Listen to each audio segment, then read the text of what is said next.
guys, my name is Tanuja Sharma. I'm your chemistry teacher and welcome to CTS. आज का हमारा topic होने वाला है percentage purity and percentage yield and this topic is very very important. आपको लगता होगा कि मोल में मैं हर टॉपिक को ऐसा क्यों बोल देती हूँ, बिकॉज बेटा जी ये वाले जो कुछ टॉपिक्स हैं ये आपकी नींव है. नींव माने फाउंडेशन, चाहे आप इनऑर्गेनिक, ऑर्गेनिक, चाहे फिजिकल, ठीक है, कहीं पर भी करेंगे तो ये वाला टॉपिक ऐसा है कि वो तीनों ब्रांचेस में, यानी कि केमिस्ट्री की तीनों ब्रांचेस में यूज हो जाएगा कहीं पर भी. और आपको लगेगा कि पता नहीं ये कहाँ से आ गया, ये तो मैथ है और इतनी हायर मैथ हमसे पूछ रहे हैं. ऐसा कुछ भी नहीं है, ठीक है. तो ये तुम्हारा मोल का ही पार्ट होता है. चलो शुरू करते हैं. आपको बेटा जी परसेंटेज प्योरिटी, देखिए मैंने दो टॉपिक लिखे हुए हैं, परसेंटेज प्योरिटी, परसेंटेज यील्ड. पहले परसेंटेज प्योरिटी करेंगे with the help of questions. आपको क्वेश्चंस की मदद से और अच्छे से समझ में आएगा कि ये टॉपिक क्या है और किस तरीके से सवाल आते हैं, ठीक है. देखो परसेंटेज प्योरिटी आपको नाम से पता चल रहा है कि होगा क्या, कि प्योरिटी से कुछ रिलेटेड है, यानी कि कोई ऐसा सैंपल होगा जिसमें क्या है, कुछ प्योर है कुछ इम्प्योर है. जैसा कि मैंने लास्ट लेक्चर में भी ये क्वेश्चन परसेंटेज प्योरिटी पर बेस्ड एक कराया था, ठीक है. तो बेटा जी होता क्या है कि मान लीजिए आपके पास कोई सैंपल है, ठीक है, सैंपल है. अब उस सैंपल में आपका जो सैंपल है, देखो अभी तक क्या मिल रहा था कि सैंपल प्योर मिलता था पूरा पूरा, लेकिन अब क्या मिलेगा कि सैंपल आपको इम्प्योर मिलेगा, ठीक है. इम्प्योर सैंपल दे दिया, यानी कि आपका मान लीजिए जैसे मैं CaCO3 की बात करूं, ठीक है, तो उसमें 90% मैं CaCO3 ले लूं और 10% क्या ले लूं, इम्प्योरिटी ले लूं, इम्प्योरिटी ले लूं, ठीक है बेटा जी. कुछ इस तरीके से सैंपल होगा कि उसमें टोटल सैंपल में कुछ 90% मान लीजिए आपका CaCO3 और 10% क्या है, इम्प्योरिटी है. तो ऐसे ही आपको कोई भी सैंपल दे सकता है, ठीक है, कि 90% 80% इतना है और 20% इम्प्योरिटी है, ठीक है. क्वेश्चन की मदद से समझते हैं बेटा जी कि कैसे हम परसेंटेज प्योरिटी निकालते हैं. सबसे पहले एक क्वेश्चन में लेना चाहूंगी, लिखेंगे बेटा question, calculate the weight, calculate the weight of, क्या ले लो, CaCO3 ले लो, ठीक है, CaCO3 of 90% प्योरिटी, ठीक है. 90% प्योरिटी जो हमने ऊपर बात करी है, ठीक है, ऑफ 90% प्योरिटी, ठीक है. अब मुझे बताओ 90% प्योरिटी का मतलब क्या हो गया, कि कोई सैंपल ऐसा है जिसके अंदर 90% CaCO3 है और 10% क्या है, इम्प्योरिटी पड़ी हुई है. required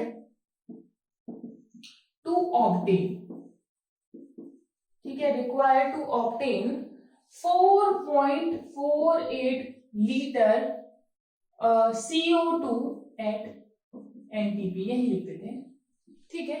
इतना हमसे ये पूछा है कि वेट बताइए CaCO3 का कि 4.48 लीटर CO2 को रिक्वायर करने के लिए कि हमारा कितना वेट लगेगा, ठीक है. कितना वेट किसका, CaCO3 का लगेगा. तो अब समझिएगा बेटा जी, CaCO3 को जब आप हीट करोगे तो आपका कैल्शियम ऑक्साइड मिलेगा और कार्बन डाइऑक्साइड मिलेगा. सिंपल. देखिए बेटा जी अब ये कितना है, 100 ग्राम. मैंने आपको इससे पहले स्टोइकियोमेट्रिक कॉन्सेप्ट जब पढ़ाए थे तो मैंने ये आपको कराया था, ठीक है, कि आपको रिलेशन फाइंड आउट करना होता है. अब देखिए ये हो गया 100 ग्राम. और हाँ बेटा, अगर किसी को समझ नहीं है तो वो वाला लेक्चर पहले देखना. इसका 100 ग्राम, इसका कितना लेगा बेटा जी बताइए. वॉल्यूम में बात हो रही है तो मुझे वॉल्यूम में लेना पड़ेगा, ग्राम्स में मैं नहीं लूंगी. कितना होगा, 22.4 लीटर, ठीक है. इन दोनों की बात हो रही थी तो इन दोनों को लेंगे, इसको छोड़ देंगे, ठीक है. पहली चीज क्या था, इक्वेशन बैलेंस. दूसरी चीज क्या थी बेटा जी कि आप इस तरीके से लिख लेंगे रिलेशन. अब था यूनिटरी मेथड, तीसरी चीज, ठीक है. अब वो क्या कह रहे हैं, क्या कह रहे हैं बेटा जी कि इससे सैंपल किसका वेट पूछ रहा है, CaCO3 का. तो एरो किधर लगा दो, इसकी तरफ एरो लगा देते हैं, ठीक है. 22.4 लीटर से 100 ग्राम CaCO3, ठीक है, 100 ग्राम से ये कह लो, कैसे भी कह सकते हो. तो इसका 1 लीटर जो है बेटा जी वो कितने ग्राम CaCO3 से आया होगा, इतने से. और वो कितने से कितना कह रहे हो बेटा जी हमारे पास, 4.48, ठीक है. तो यही लिख दो डायरेक्टली, या चलो लिख देते हैं 4.48 लीटर. कितने से आया होगा बेटा जी, 22.4 यहाँ आ गया, 100 बाय 22.4 मल्टीप्लाई 4.48 बेटा जी जीरो हो जाएंगे, ठीक है, 2 जीरो गए, यहाँ से 1 जाएगा और ये कटेगा तो 2 आएगा यहाँ पर, तो सीधे सीधे आपका आ गया 20 ग्राम आ गया, 20 ग्राम, ठीक है, 20 ग्राम आ गया। अब समझिए बेटा जी, अब यहाँ पर ध्यान से समझने की बात है, अब इतना जो कॉन्सेप्ट है वो आप ऑलरेडी सीख कर आए भाई, इतना तो आप ऑलरेडी सीख कर आए हो, राइट, स्टोइकियोमेट्रिक कॉन्सेप्ट में किया था। तो ये जो परसेंटेज प्योरिटी है इसका क्या, ये बेटा जी इससे एक स्टेप, जस्ट एक स्टेप आगे है, ठीक है। अब उसने क्या कहा, उसने कहा कि भाई जो CO2 है, जो CO2 है 4.48 लीटर प्रोड्यूस करने के लिए मुझे 20 ग्राम सैंपल चाहिए, 20 ग्राम CaCO3 चाहिए, 20 ग्राम CaCO3 चाहिए। लेकिन आपका क्या, आपको क्या पता है कि मेरा जो सैंपल है वो सिर्फ 90% प्योर है, 10% क्या इम्प्योरिटी, 10% क्या है बेटा जी इम्प्योरिटी, समझ आ रही है बात, ठीक है। यानी कि मैं ये कह सकती हूँ कि 90 ग्राम CaCO3 कितने में प्रेजेंट है, 100 ग्राम सैंपल में, राइट, सिंपल मैथ भाई। 90% का मतलब तो यही हुआ ना, 90% प्योरिटी का मतलब क्या हुआ कि 90 ग्राम CaCO3 प्रेजेंट है 100 ग्राम सैंपल में, ठीक है भाई। पर सेंट, सेंट माने होता है 100, ठीक है, सेंट माने 100 होता है, तो 100 में लेते हैं, फ्रैक्शन होता तो 1 में लेते हैं, ठीक है। अब देखिए 90 ग्राम CaCO3 प्रेजेंट है किसमें, 100 ग्राम सैंपल में, तो आप मुझे बता दीजिए 1 ग्राम CaCO3 किसमें प्रेजेंट होगा बेटा जी, 100/90 में, और 20 ग्राम CaCO3 किसमें प्रेजेंट होगा बेटा जी, 100/90 into 20, ठीक है। अब बेटा जी आप कैलकुलेट कर सकते हैं इसको, जब बेटा जी आप इसको कैलकुलेट कर लोगे तो ये आ जाएगा आपका 22.2 ग्राम, समझ आ गई बात, ठीक है। तो आपसे क्या करवा रहा है वो, परसेंटेज प्योरिटी के नाम पे कैसे सवाल करवा रहा है कि भाई अब सैंपल पूरा पूरा प्योर सैंपल नहीं मिलेगा आपको, सैंपल में कुछ ना कुछ क्या होगी बेटा जी, इम्प्योरिटी होगी, ठीक है, सैंपल में क्या होगी, कुछ ना कुछ इम्प्योरिटी होगी। अब देखो उल्टा भी पूछ सकता है, उल्टा भी पूछ सकता है, परसेंटेज प्योरिटी भी पूछ सकता है, उसको अभी कराऊंगी इससे नेक्स्ट क्वेश्चन में, और आपसे इस तरीके से भी सवाल पूछ सकता है, ठीक है। एक टाइप का सवाल तो ये हो गया बेटा जी परसेंटेज प्योरिटी पर, इस पर ये टाइप 1 का क्वेश्चन हो गया। एक और तरह का क्वेश्चन बनता है, इससे ऊपर क्वेश्चंस नहीं बनेंगे, आप इतना क्वेश्चंस कर लेंगे बेटा जी तो परसेंटेज प्योरिटी आपका आराम से कवर अप हो जाएगा, ठीक है। क्लियर हो गया ये क्वेश्चन, ठीक है। एक बार फिर से बता देती हूँ बेटा जी, परसेंटेज प्योरिटी इज नथिंग, बस क्या कैलकुलेट करना है हमें, सैंपल है, सैंपल कितना इम्प्योर है ये, या फिर जो इम्प्योर सैंपल होगा उल्टा, ठीक है, उससे हमें कितना मिल रहा है, बस इतनी ही कैलकुलेशन है। अब देखिएगा बेटा जी सैंपल, ये मैंने आपको बताया परसेंटेज प्योरिटी, ठीक है। अब आगे आते हैं, calculate the weight of CaCO3, उसने कहा 90% प्योरिटी रिक्वायर्ड, प्योरिटी कितनी चाहिए 90%, ठीक है, यानी कि 90% का मतलब हो गया 90 ग्राम CaCO3 किसमें है बेटा जी, 100 ग्राम सैंपल में। तो आप निकाल सकते हो, जो यहाँ से हमने 20 ग्राम कंप्यूट किया था कि 20 ग्राम CaCO3 कितने में होगा, क्लियर, 20 ग्राम CaCO3 कितने सैंपल में प्रेजेंट होगा, यानी कि मुझे इतना सैंपल चाहिए होगा, 22.2 ग्राम सैंपल CaCO3 का टोटल चाहिए होगा, कितना, इतना, क्लियर हो रही है बात, ठीक है, इतना सैंपल होगा और इस सैंपल में 20 ग्राम क्या होगा, CaCO3 होगा। अच्छा बेटा जी अब अगर आपको इतनी बात समझ आ रही है तो जिन लोगों ने मैथ्स थोड़ा ढंग से पढ़ा हुआ है वो मेरी एक बात और समझ जाएंगे, भाई इतने कैलकुलेशन की भी जरूरत नहीं है, आप इतना भी मत करिए, ठीक है। आप क्या करिए, यहां तक तो इजी होगी कैलकुलेशन, 20 ग्राम आपने कंप्यूट कर लिया, ठीक है, निकाल लिया आपने 20 ग्राम। अच्छा मुझे एक बात बताओ, उसने कहा 90% प्योर है, 90% प्योर है, यानी 10% क्या है, इम्प्योर है, क्लियर हो रही है बात, 10% क्या है, इम्प्योर है। तो भाई इम्प्योरिटी देखना बेटा जी, ये तो मेरा ये दूसरा तरीका बता रही हूं, जिन बच्चों को यूनिटरी मेथड अच्छा लगता है वो इससे कर सकते हैं, जिन बच्चों को थोड़ी सी ज्यादा है मैथ की समझ वो ये वाला मेथड देख ले बेटा जी, ये बिल्कुल टू द पॉइंट मेथड है, देखिएगा समझिएगा भाई। ये 20 ग्राम जो है ये तो CaCO3 है ना। अब सैंपल किससे बना है, मैंने क्या बताया था यहाँ पे, सैंपल किससे बना है, वो जो भी हमारा कंटेंट होगा plus impurity.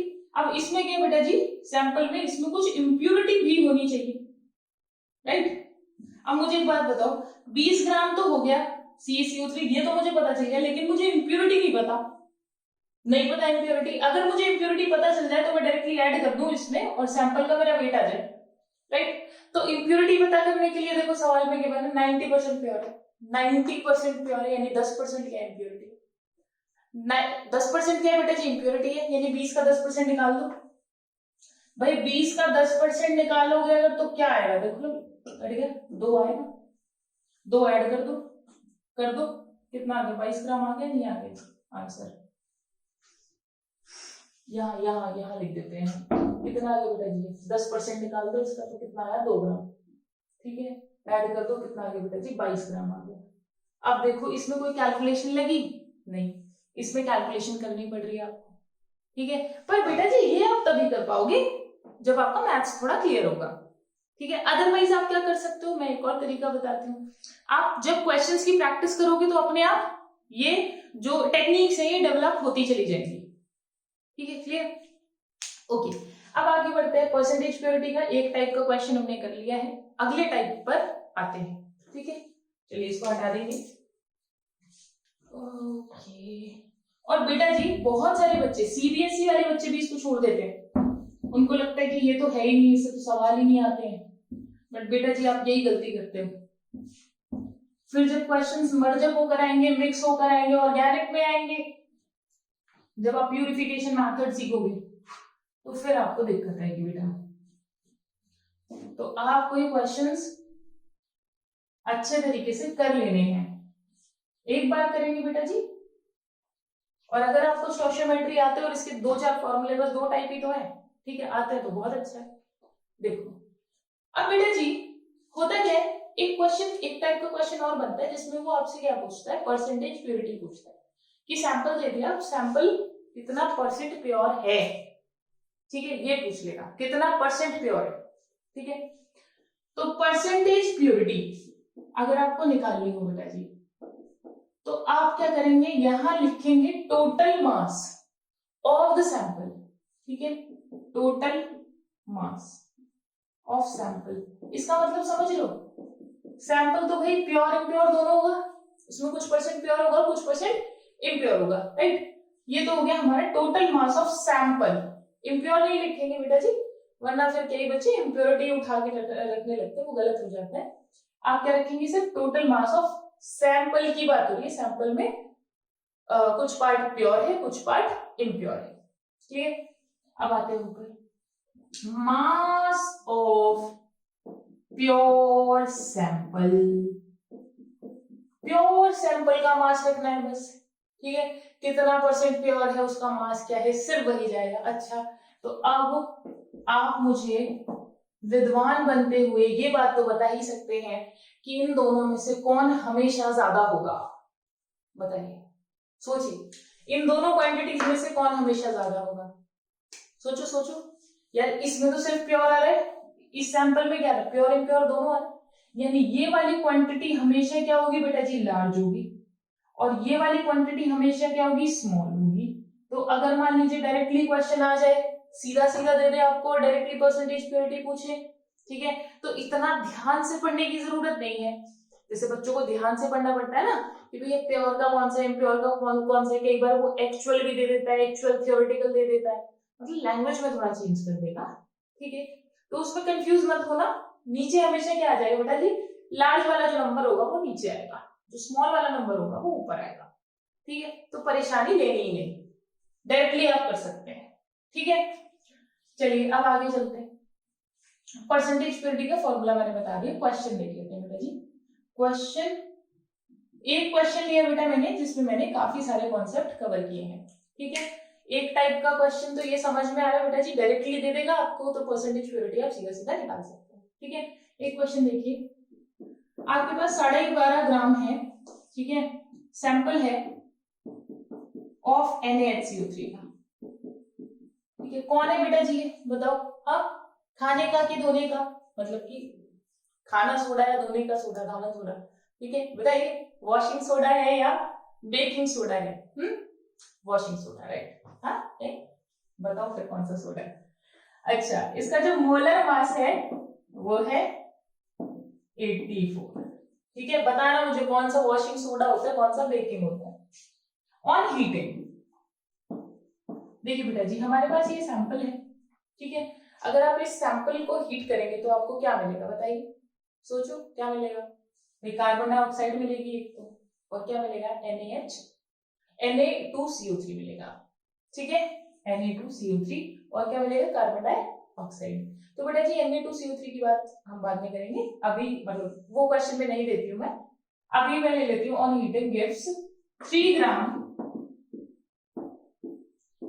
Of CO2, 3 gram CO2 देता है। What is percentage purity of sample, ये पूछ रहे हैं, ठीक है। What is percentage purity of sample, ठीक है। देखिए बेटा जी, अब अगर आप इसको, मैंने कहा था अगर आप मोल अप्लाई करेंगे तो हमेशा पहले एक बैलेंस्ड इक्वेशन रखेंगे, ठीक है। Equation should always be balance, हमेशा बेटा जी बैलेंस होनी चाहिए, अदरवाइज सवाल गलत हो जाएगा, ठीक है। ठीक है, बैलेंस्ड है बच्चा, क्लियर, आगे बढ़ जाए। हाँ ठीक है। अच्छा बेटा जी देखो, अब किस किस के बारे में बात हो रही है, सिर्फ उनको टारगेट करेंगे हम, इसके बारे में बात हो रही है और इसके बारे में बात हो रही है। अच्छा बेटा जी देखिए, उसने कहा 12.5 ग्राम सैंपल है, सैंपल का वेट गिवन है ना मुझे, ये परसेंटेज प्योरिटी पूछ रहे हैं, यानी कि मुझे ये वाली चीज तो गिवन है। मुझे क्या नहीं पता, मुझे क्या नहीं पता, मुझे ये नहीं पता ऊपर वाला। अगर ये पता चल जाए तो फॉर्मूला में फटाफट रख के मैं कैलकुलेशन कर दूंगी, राइट। तो अब देखिएगा बेटा, ये हो गया। अगर इसका मोलर मास मुझे ऑलरेडी गिवन है 84। अब देखो बच्चा, मैं यहां पर ग्राम में लिया है, इसमें भी ग्राम में लिया, तो मैं ग्राम में ही लूंगी, यानी इसका 44 ग्राम और इसका कितना हो गया 2 इंटू 84 ग्राम। भाई स्टोइचियोमेट्रिक कोएफिशिएंट, राइट, मल्टीप्लाई करना पड़ेगा बेटा जी, ठीक है। पहले भी मल्टीप्लाई किया था, अगर किसी को परेशानी है तो स्टोइचियोमेट्री वाला लेक्चर देख लें, ठीक है, क्लियर। ये निकालना है तो एरो इस तरफ। अच्छा बेटा बताइए, उसने किससे पूछा है, उसने पूछा 3 ग्राम से, तो 3 ग्राम से कितना होगा बच्चा, 2 into 84 divided by 44 multiply by 3, ठीक है, इतना ही होगा बच्चा, ठीक है, क्लियर, डन। अब बेटा जी जब इसको आप कैलकुलेट करोगे तो कैलकुलेशन के बाद में इसको ऐसे छोड़ देते, ऐसे छोड़ देते, क्या पता आगे जाके कुछ काट पीट हो जाए, वैसे तो हो ही जाएगी, 22 आ जाएगा यहाँ पर, ठीक है। अदरवाइज मैं बता देती हूँ, ये अराउंड 11.45 ग्राम के लगभग आएगा, ठीक है, ओके। चलिए अब आगे चलते हैं। अब क्या है, उसने पूछा मुझसे परसेंटेज प्योरिटी, तो कुछ नहीं करना, परसेंटेज प्योरिटी पूछे बेटा जी, अब सैंपल का फॉर्मूला ऊपर लिखा हुआ मैंने, बस मैंने क्या करना है, पुट करना है। ये आ गया मेरा प्योर का वेट, ये मेरे प्योर सैंपल का वेट आ गया। अब देखना, समझना यहाँ पर ध्यान से, इसलिए मैंने कहा था ये सवालों से बेटर समझ में आएंगे। इसका मतलब ये है कि जो सैंपल है हमारे पास में, जो 12.5 ग्राम सैंपल है, उसमें जो प्योर सैंपल है ना, जो प्योर है, जो प्योर है वो कितना है 11.45, और बाकी क्या है इम्प्योरिटी, ठीक है, बाकी क्या है इम्प्योरिटी। तो अब वो क्या पूछना चाहता है, वो पूछना चाहता है कि सैंपल जो है कितना परसेंट प्योर है। जैसे अभी तक था 90% प्योर है, 95% प्योर है, इसका मतलब क्या होता है 90% प्योर का मतलब क्या होता है, 90% प्योर सैंपल और 10% इम्प्योरिटी। अब अभी तक क्या था, हम वैसे सवाल कर रहे थे, अब उसने उल्टा दे दिया, ठीक है। अभी तक वो परसेंटेज प्योरिटी बताता था, अब वो परसेंटेज प्योरिटी पूछ रहा है, क्लियर। अब देखो, इसने पूछा परसेंटेज प्योरिटी, मैंने बता दिया ना, ठीक है, बाकी इम्प्योरिटी है, तो मैं निकालूंगी परसेंटेज। तो मैंने क्या बताया था, नीचे हमेशा बड़े वाला आएगा बेटा जी, या आप नॉर्मली भी सोच सकते हो भाई, जब आप मार्क्स निकालते हो अपने, ठीक है, जैसे सपोज आपको अपनी परसेंटेज निकालनी है, ठीक है, तो जितने भी टोटल आपके नंबर है वो ऊपर रखे जाते हैं, और जितना भी टोटल होता है मार्क्स का वो नीचे रखा जाता है, मल्टीप्लाई 100, बिल्कुल वही तो कर रहे हैं हम, ठीक है। तो अब आप चाहते तो 11.45 रख लो बेटा जी, 11.45 रख लो, मुझे कोई परेशानी नहीं है। या फिर अगर आप इसको टोटल भी, अगर आप कैलकुलेट भी करना चाहते हैं इसको टोटल पूरे को रख लो, ठीक है। अब देखो बेटा यहाँ आ गया 100। अब कुछ चीजें जो बच्चे को ध्यान में रखनी है, क्योंकि नीट में, जेई में, सीबीएसई में किसी में भी कैलकुलेटर अलाउ नहीं है, किसी में भी नहीं है, राइट। तो आपको कुछ चीजों का ध्यान रखना पड़ता है, जैसे 1/2.5 होगा, ठीक है। जैसे भी 1/2 होता है तो आप समझते हो ना 0.5 होता है। ऐसे ही 1/4 ले लूं तो वो भी याद होगा, 1/5 वो भी याद होगा, ठीक है, राइट। 20%, 25%, राइट। अब देखना बेटा जी, ऐसे ही जो 12.5% होता है ना, जो 12.5 होता है, 12.5 ये बराबर होता है 1/8 के। ये कुछ कुछ चीजें हैं, कुछ कुछ फ्रैक्शंस हैं जो आपको याद होने चाहिए, ताकि आपको फिजिकल केमिस्ट्री में परेशानी ना हो, और ये हर जगह यूज होते हैं, ठीक है। कुछ कॉमन नंबर्स हैं जो हमेशा यूज होते हैं, ठीक है। तो उतना आपको आना चाहिए, अगर आपको टाइम वेस्ट नहीं करना कैलकुलेशन में। अब देखिएगा बेटा जी, इसको मैं रख दूं सीधे 1/8, ठीक है, 100। तो आपको लग रहा है ना 88 ऊपर पहुंच जाएगा, तो 11.45 मल्टीप्लाई, और ये हो जाएगा 100 से मैं मल्टीप्लाई कर चुकी हूँ, मल्टीप्लाई 8। तो आपको इतनी बात तो क्लियर हो रही है। कैलम में यहां से भी देखो तो 88 से ऊपर वाला ऑप्शन आएगा, है ना, 88। तो भाई 88 तो सोचो 88 में ऐड ही होगा ना, ये 0.5 है, 0.45 है, ठीक है भाई। अगर मैं 8 की यहाँ में मल्टीप्लाई करूं सीधा सीधा ऐसे ही, तो 88 आ रहा है, और 88 से ऊपर ही आ रहा है। तो या तो आप इतना भी कर सकते हो कि ऑप्शंस में देख लो 88 से ऊपर वाला कौन सा आंसर है, और अगर एक ही ऑप्शन है तो आप फटाफट टिक कर दो, उसको कैलकुलेट मत करो, ओके। अदरवाइज क्या करेंगे बेटा जी, अब तो टाइम नहीं लगेगा कैलकुलेशन में, आप फटाफट इसको कैलकुलेट कर सकते हैं। और अगर आप इसको कैलकुलेट करते हैं तो 88 था ना, अप्रोक्स 90 तो होना ही चाहिए, ठीक है। इसका जो एग्जैक्ट आंसर है वो है 91.6%, ठीक है। वरना देख के ही पता चल रहा है कि 88 से ऊपर 95 से के बीच में इतना अप्रोक्स जाएगा, ओके।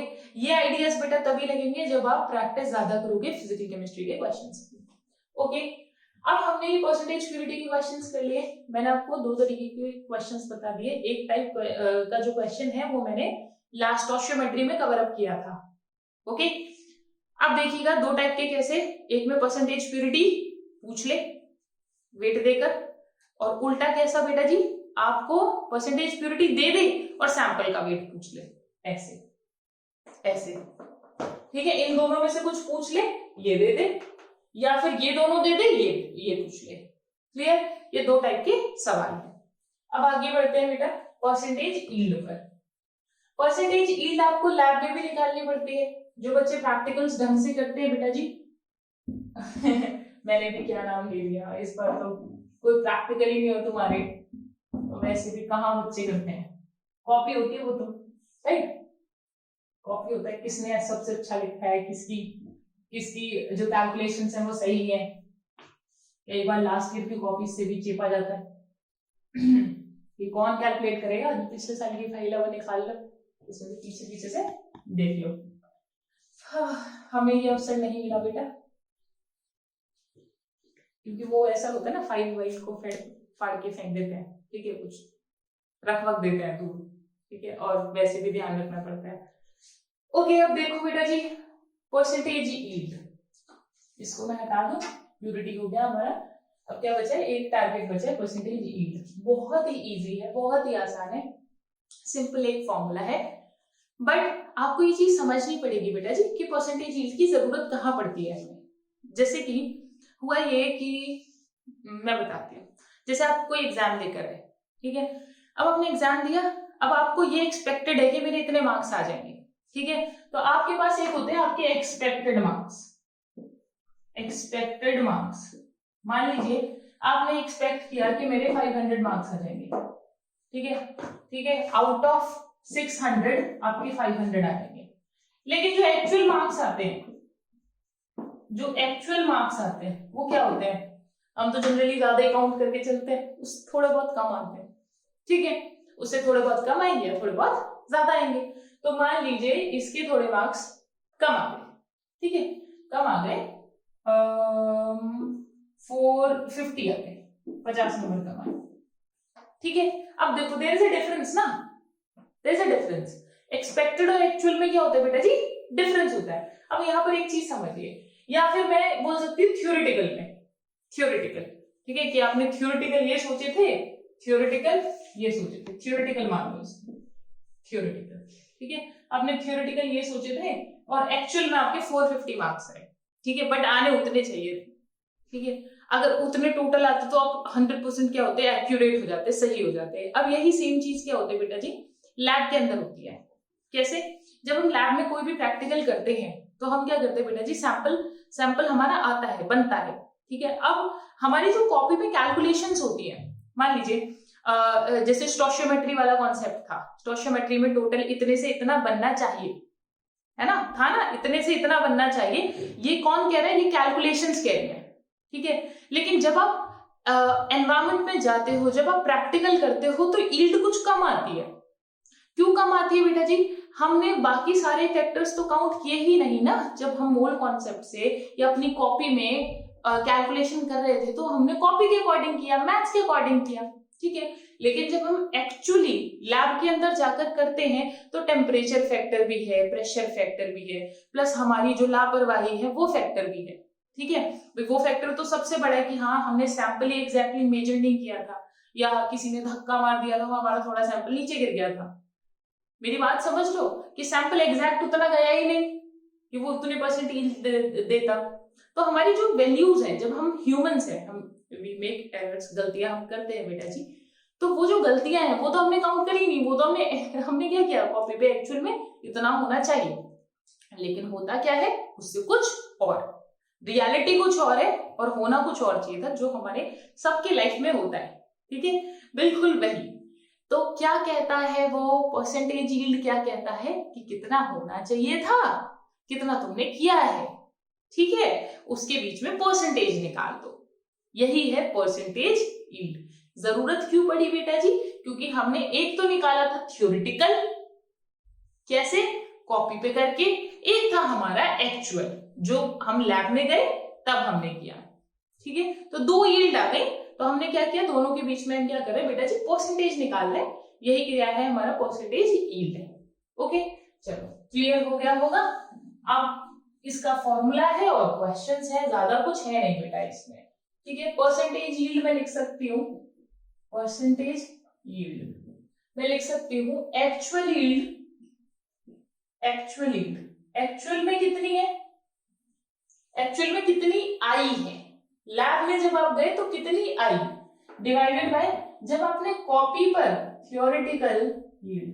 ये बिल्कुल उस तरीके से है बेटा जी, जब आप अपना टाइम टेबल बनाते हो ना, है ना, तो वो होता है थ्योरेटिकल टाइम टेबल, जो कॉपी पे बन जाता है कि हाँ भाई 9 बजे से पढ़ने बैठ जाएंगे, 2 घंटे पढ़ाई करेंगे, फिर आधे घंटे का ब्रेक लेंगे, फिर पढ़ाई करेंगे, तो वो तो होता है आपका रियल थियोरेटिकल जो कॉपी पे बना।